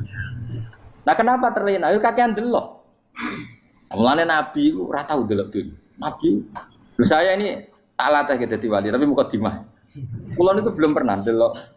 Saya pernah punya kakak wakil bupati, punya teman gubernur banyak tuh. Kulo delok susu ora wani. Mergo kuwatir seneng. Nabi itu pernah, Nabi itu jenenge manusia, pernah lewat itu. Kemudian tonggo-tonggone Nabi kebetulan pas pulang bawa unta-unta banyak. Itu Nabi melihat mungkin 0, sekian detik. Itu wis dilori pangeran. La tamudanna ainaika ila ma mata'ana bihi azwajam minhum zahratal hayatid. Jadi misalnya koyo rogen misalnya delok wong numpak Alphard pejabat ana sing bukakno. Enak dah nak jadi wong ngene iki. Kalimat itu direkam oleh Allah. Bahwa Mustafa pernah ngomong enake dadi wong iku numpak Alphard ana sing bukakno. Tapi kan tetap kirim. Sehingga nanti di akhirat kalimat itu direkam misalnya nanti ternyata yang numpak Alphard misalnya nyuwun sewu misalnya yang numpak Alphard tadi tetap di neraka, kamu ya ikut di neraka. Karena dia menikmati Alphard lali akhirat, kowe yo ngangen-angen kepengen seperti itu. Maka poinnya sama. Kalau pun rokok bareng. Terus ada orang sujud di musola, melarat sujud. Kowe gak pernah enak dadi wong iku. Padahal sujud itu yang menjadi orang masuk surga. Terus kowe ditakoki ning akhirat. Kowe tahu angen-angen dadi wong sujud mboten nate. Tapi kowe tahu angen-angen mewah nate. Yes, seneng kono kira-kira gitu. Lha iku la tara undal pas kowe roh ilmu yakin pas wae mlebu neraka. Lha iki mulane tak ajari dini kiat-kiat supaya kira mlebu. Makanya latih melihat dunia gue juga kesungan. Misalnya di konco, di pejabat. Kalau nanti di keluarga pejabat, sampai sekarang pun saya sering punya teman. Buat nanti kalau melihat bahwa dia pejabat, karena saya takut dosa. Saya melihat dia seorang mukmin yang sujud, yang sholat. Saya bodoh sekali kalau melihat dia pejabat, karena itu tidak ada artinya di akhirat. Saya sampai sekarang yang saya melihat presiden orang yang mukmin, sehingga saya harus hormat. Saya melihat bupati orang yang mukmin, sehingga saya harus hormat. Melihat sampean ini wong sing mukmin, malah gue jalalan barang ini sudah mukmin plus. Jadi rasa tiga kartu pinter gue jalalan. Jalalan gudel bisa gaya bisa. Gudel lu rano mana nih? Oh anu keangger wong bisa maca kitab kok. Jos lah. Jadi saya ulang lagi ya. Makanya saya itu nanti kalau sampean alim sudah kayak saya, itu pasti nggak kagum sama sahabat. Sahabat itu, apalagi Rasulullah ya tentu. Sahabat dulu aja yang gampang ditiru. Sayyidina Umar ketika ditusuk oleh siapa? Abu Lu'lu' siapa? Al-Majusi. Abu Lu'lu' itu seorang Majusi. Dan Umar itu orang pendendam. Dia orang pendendam. Tapi tentu karena dia orang baik, ya pendendamnya hal-hal yang baik. Coba kalau kamu ditusuk orang itu dendam enggak? Kira-kira sebagai manusia kan dendam. Itu tanyanya begini sama yang ya taruh sekarang orang dekatnya. Yang bunuh saya tadi siapa? Itu Abu Lu'lu' Al-Majusi, Hulamul Muhirah. Dia budaknya Muhirah. Majusi, iya ya Umar. Dia sudah mau mati. Itu ngendikan gini, sama siapa alteknya? Alhamdulillahilladzi lam yaj'al maniyati biyadi rajulin sajadalaka sajdah yuhajuni biya yaumal qiyamah. Ya Allah, terima kasih sekali ya Allah. Engkau mentakdirkan saya dibunuh oleh orang yang enggak pernah sujud. Kalau saja dia pernah sujud, maka dia berhak menuntut saya dengan sujudnya untuk masuk surga. Artinya gini, kalau dia ditusuk orang yang pernah sujud, misalnya Sayyidina Umar kok ditusuk oleh Ruhin, kemudian Umar Ruhin masuk neraka, aku tetap pedih Gusti. Isowai sujudnya dia menjadikan enggak berhak masuk neraka. Artinya Umar saking hormatnya pada sujud itu dia enggak berani. Jadi kira-kira kok Umar sujud kowe iku kira-kira rawani maksudno anak kowe mlebu neraka. Piye-piye di kekuatan sujud yang mempotensikan tetap dia masuk surga. Makanya dia seneng, dendamnya kesampaian. Syukur lah nek sing mateni aku ora tau sujud. Dadi tak patut nang neraka langsung gludeng ngene kira-kira gitu. Saking hormatnya ambek sing jenenge sujud. Tapi kita sekarang enggak rawong ning musala sujud, ya jeneng wong nganggur. Otak kita ini sudah PKI lah kamu. PKI halus. PKI yang tanpa kartu, paham? Makanya Allah kalau muji sujud, enggak sampean tak latih supaya baca Quran yang benar. Kayak apa Allah bikin Ka'bah? Kayak apa mulianya Ka'bah? Itu dibikin Allah untuk apa? Lil akifina wa satusai war rukais sujud, dan untuk orang-orang rukuk dan sujud. Ketika Allah menurunkan rezeki di bumi dan di langit, itu perhitungannya Allah mau sitok asli. Rabbana liyuqimus shalah faj'al afidatan minan nas tahwi ilaihim warzuqhum inasam.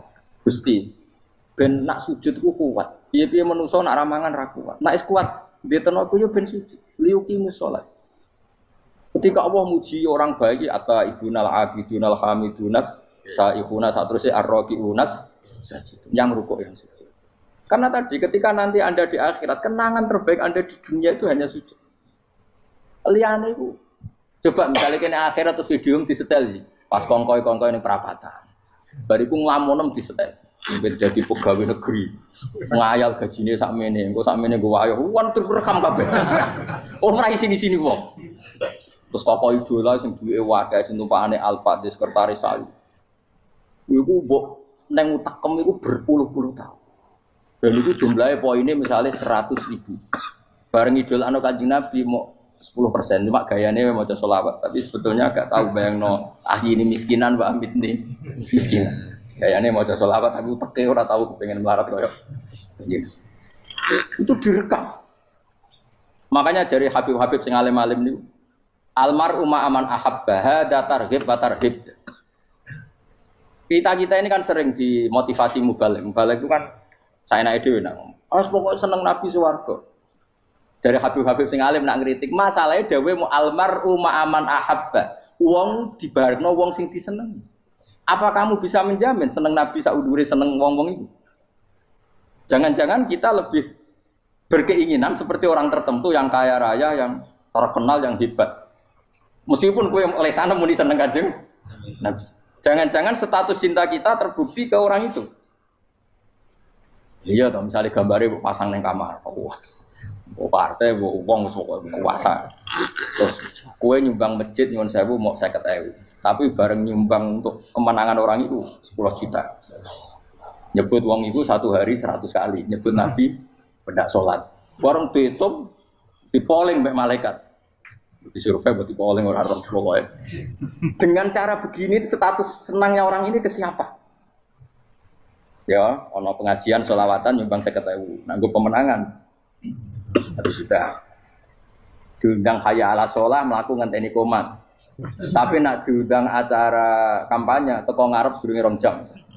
Dari sekian di polling, terus kadar cintamu ke siapa coba? Dari sekian indikator misal cara polling.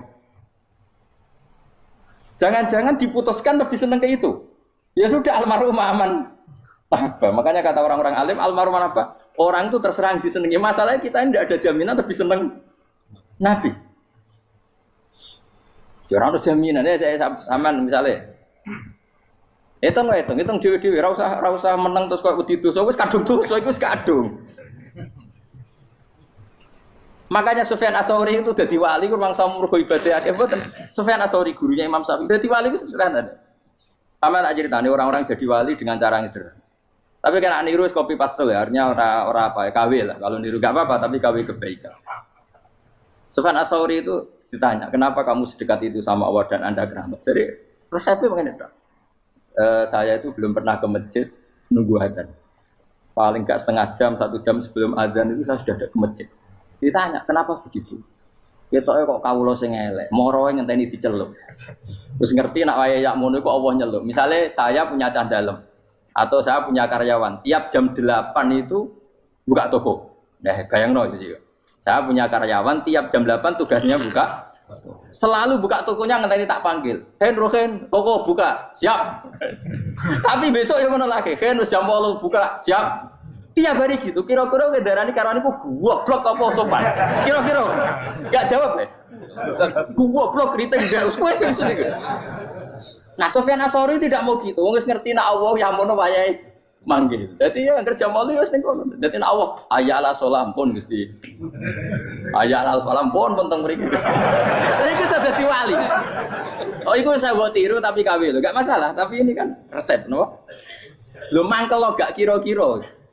Ana karyawan tiap jam 8 kon buka toko. Selalu marane ngenteni di pagi. Jadi wali dulu tuh punya cara muamalah sama Allah tuh luar biasa. Ya ora usah mbok tiru terus kemen dadi wali wis ra iso kadung salah. Biasa wae. Aku lah nganti saiki ya biasa wae. Aku mau masjid ngenteni mek kumat ya biasa wae.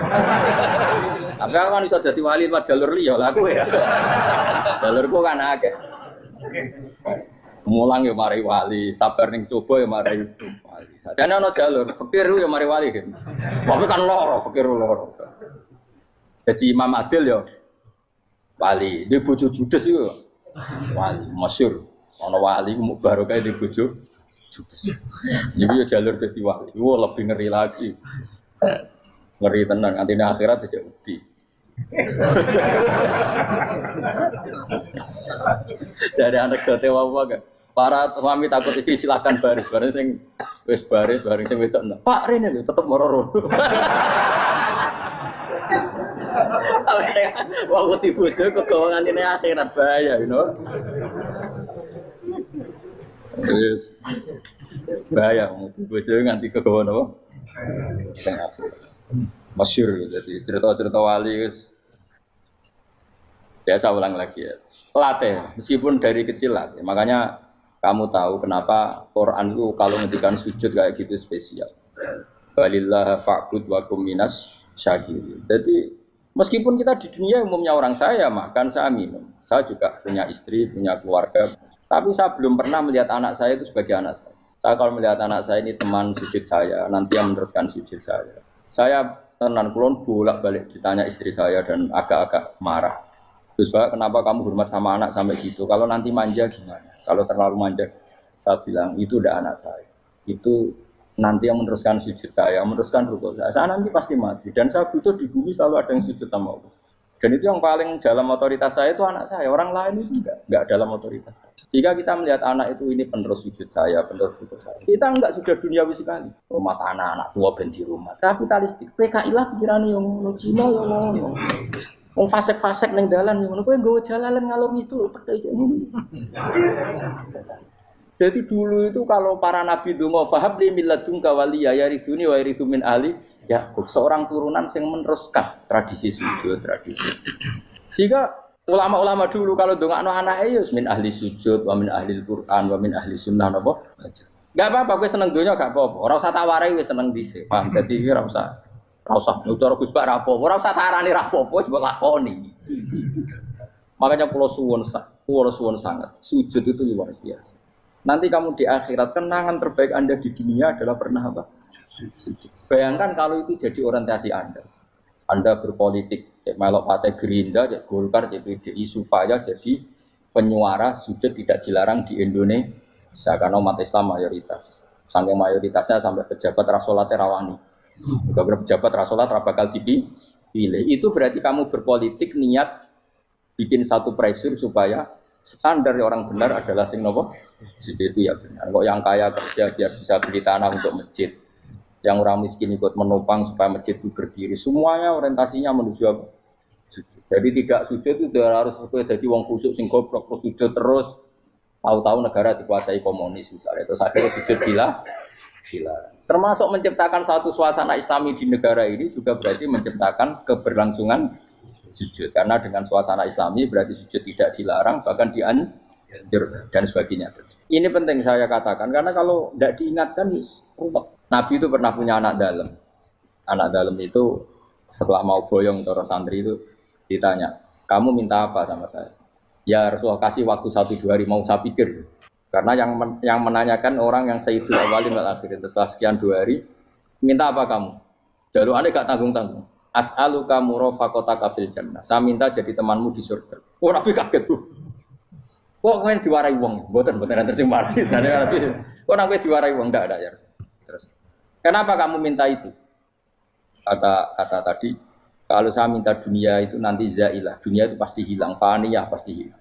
Maka yang abadi adalah saya jadi temanmu di surga.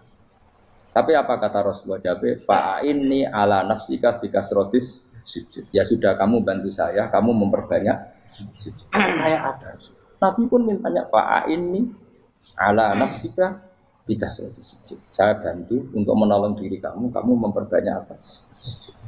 Makanya di pertama surat turun itu ada wasjud, kamu bersujud dan kemudian mendekatlah kepada Allah. Tapi sekarang enggak, karena kita kena hijab duniawi. Mitra penting, semuanya penting dan semuanya penting itu makna di hati kamu adalah hadun. Bahkan ngidolakno kiai perkara hadun nafsu, kowe nak dadi kiai gedhe. Wah, teko ditolak al-badru. Wale napu pidato MC-ne muni Saiful Fadilah wal Karomah, mbah sauni-unine MC. Bare kudu disangoni dihormat. Tekan muji ulama wae dari segi dun. Ya, bare iso wayo akeh macam-macam. Utek nek elek, tekan muji ulama wis dari segi. Makanya saya ini termasuk ulama, kalau kan saya ngebis biasa. Kalau jarang kerso di panggungnya, seneng juga. Supaya semua ulama udah dipandang secara apa? Dunia. Saya sampai sekarang ngedus anak kalau biasa.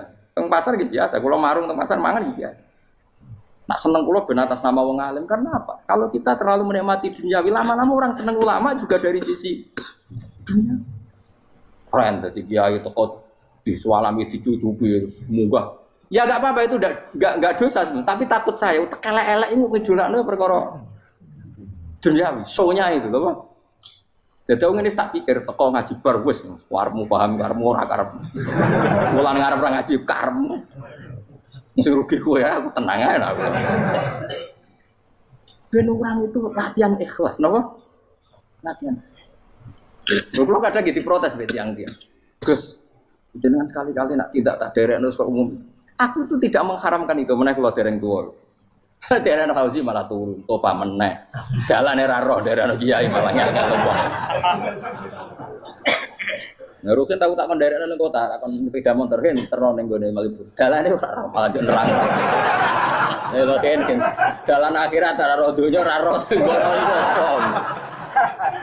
Lah takoki wong ijo urip. Jalan dunia ora roh, jalan akhirat ora mbok roh iku apa. Repot. Jadi kenapa saya ndak mau, bukannya menolak. Saya senang kalau kiai-kiai terhormat, senang sekali. Saya senang kalau ada ulama dihormati karena supaya jadi tradisi ulama itu terhormat. Tapi jangan semua ulama mau dihormati. Nanti lama-lama jadi siklus. Tekan mencintai kiai saja karena fasilitas. Gue senang jadi imam masjid akbar, masjid Istiqlal, imam besar. Senang mergo kenal presiden, datang dikawal. Senang jadi sudes, wah keren, sholat ngarepe akbar, teko dikawal askar. Ya kalau senang karena itu kan berarti menjadi dunia. Itu sirinya kenapa Rasulullah ketika ba'da Fathi Mekah sudah menguasai Mekah, sudah naklukkan Mekah Madinah. Nabi itu satu hari terbiasa. Mau sarapan saja kadang nggak ada yang dimakan. Tanya ya Aisyah, apa saya bisa sarapan? Enggak ya Rasulullah. Ya sudah saya tak puasa. Supaya tetap terkontrol bahwa umatnya mencintai beliau bukan karena kebesaran. Itu Rasul. Itu setelah periode Mekah loh. Jangan kira itu periode Medina. Apa? Itu periode apa? Medina loh. Periode yang setelah Nabi punya segala. Tapi Nabi tetap seperti itu. Kenangannya Aisyah sebagai istrinya apa coba? Dia cantik. Cantik sekali. Aku tahu jajal turu ngarepin Nabi terlentang. Ya Nabi tetap sholat. Nak beliau sujud sikilku tak ingkretno. Nak beliau ngadeg tak lonjoro meneh. Dadi Aisyah wa ana muqtaridotun bene adi turu terlentang. Dadi cara ya sudah terlentang. Mun Nabi nak salat suwi ngadeg tetep salat. Tapi itu bojo ayu ora ngerasa salat. Bojo elek ora salat meneh. Bojo elek ya menjunub meneh. Wis kowe ora kena go contoh kasus wis wong kasus. Kowe di bojo ayu prawan turu karepku sida salat ora bos misale lho. Pemene wong jegoten wae tambah over. Mustofa lho kula ora ngenyek jegoten liyane ora usah tersinggung. Mergo nak ngenyek wong akeh dosa, nak ngenyek wong sitok ora. Misale dosa tak hitung mau ke sore. Aku ngenyek dosa sitok, mulang ganjarane 10. Cek susu piro? Cek surplus ngerong dagang cek. Dibadi. Iku enak adene ra ikhlas. Ra ikhlas aku yo ra ikhlas ilmuku, malah lara. Malah neraka ping 13 sebenarnya. Makanya ini dipikir ya, saya ulang lagi, harus dipikir secara matang-matang bahwa kita tidak boleh terlena oleh kehidupan dunia. Menjadi bodoh kan Anda minum teh, kemudian anak Anda jatuh di pinggir Anda. Paham? Nah, sekarang menyangkut mukjizat. Ini masih tentang ayat ini, nanti sampean tahu logikanya. Tak bedain, tidak jawab satu-satu aja. Karena iman sarannya harus tahu. Fa'lam itu tak tahu. Fa'lam annahu la ilaha. Ketika sekarang telur, saya memberitahu misalnya, Gen, telur ini udah dipitik, cara kowe mungkin tahu. Ayo jawab satu-satu. Mungkin kan? Tapi pertanyaannya, saat telur menjadi pitik kemudian mungkin, dan ayam ini bisa terbang, bisa selingkuh, bisa punya anak turun, itu menjadi mungkin itu kan kamu pun tidak ikut menciptakan. Ikut gak kamu menciptakan telur menjadi ayam? Tidak kan?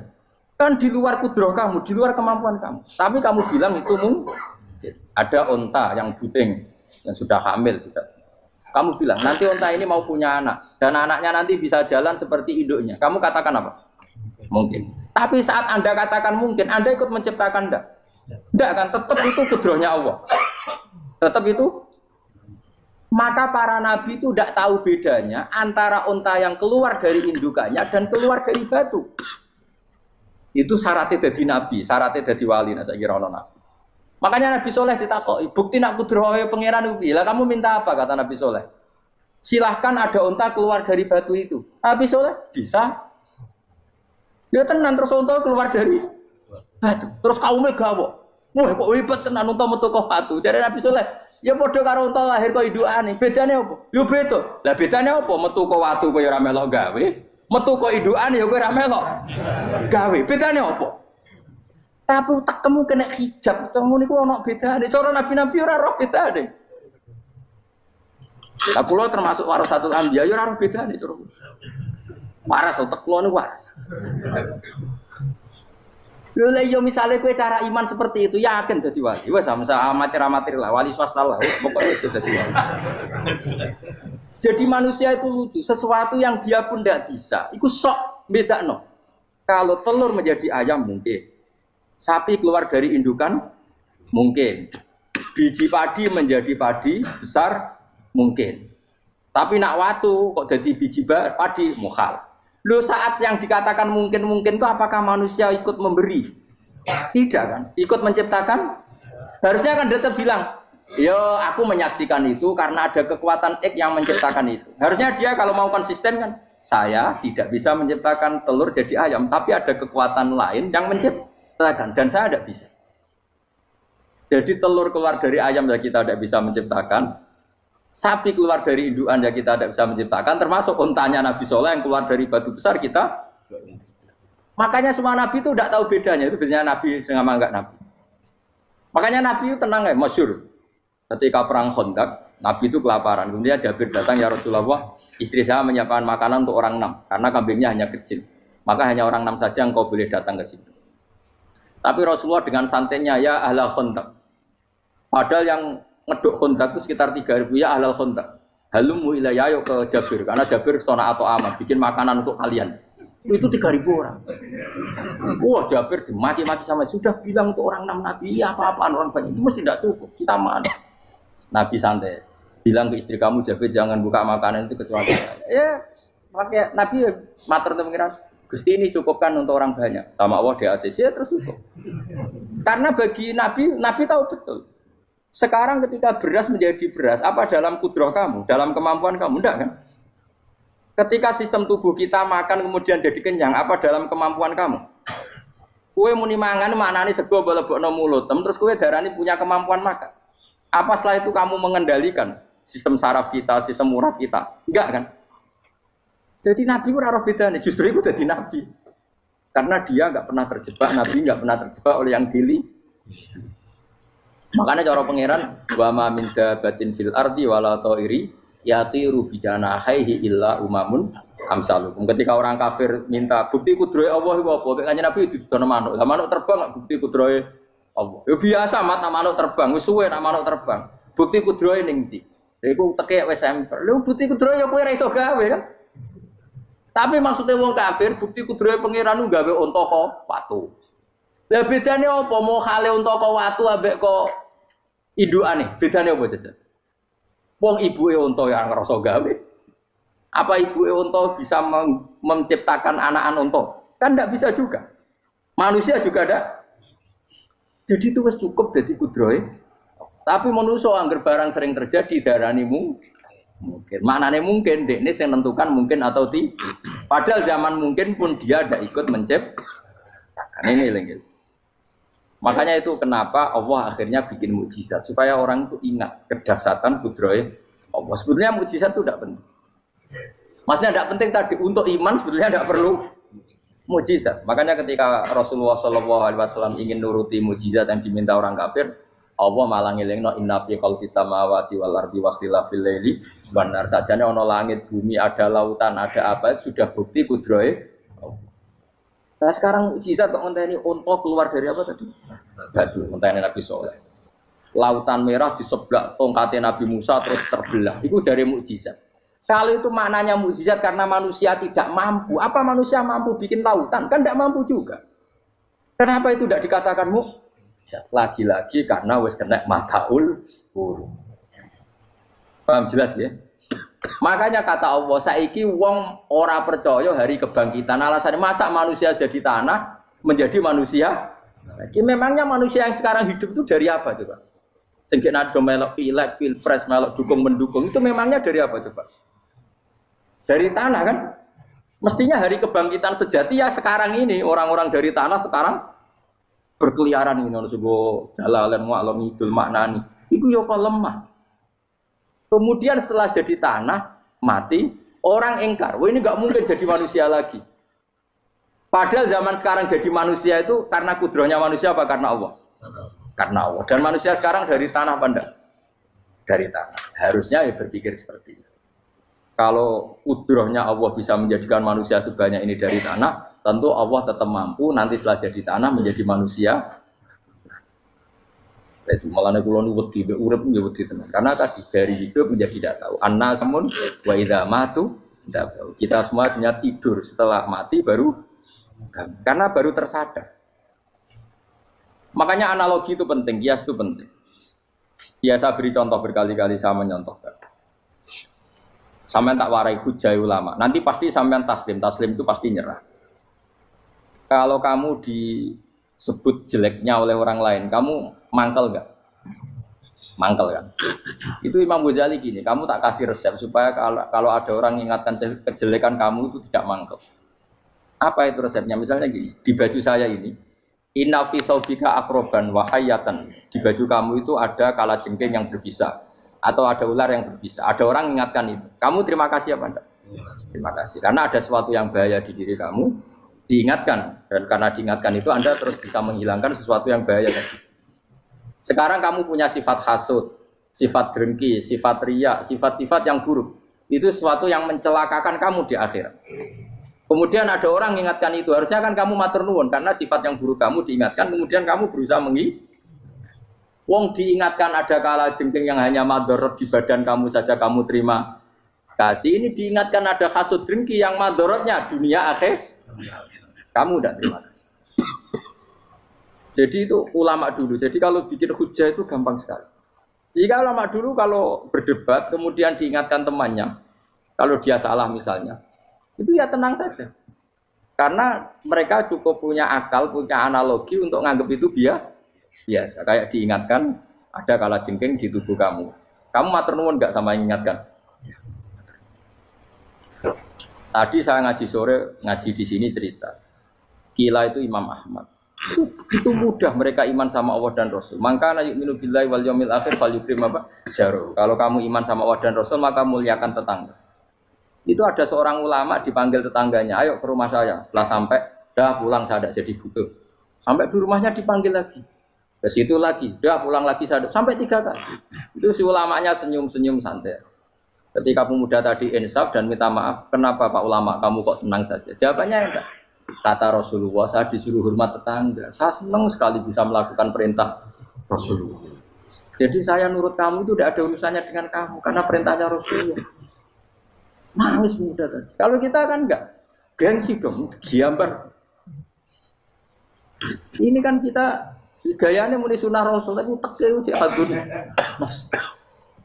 Nah kalau kamu sudah gitu, Tak daftar dadi wali, mbok KPU-ne oleh nyetujui mbok kapan ra roh tapi daftar.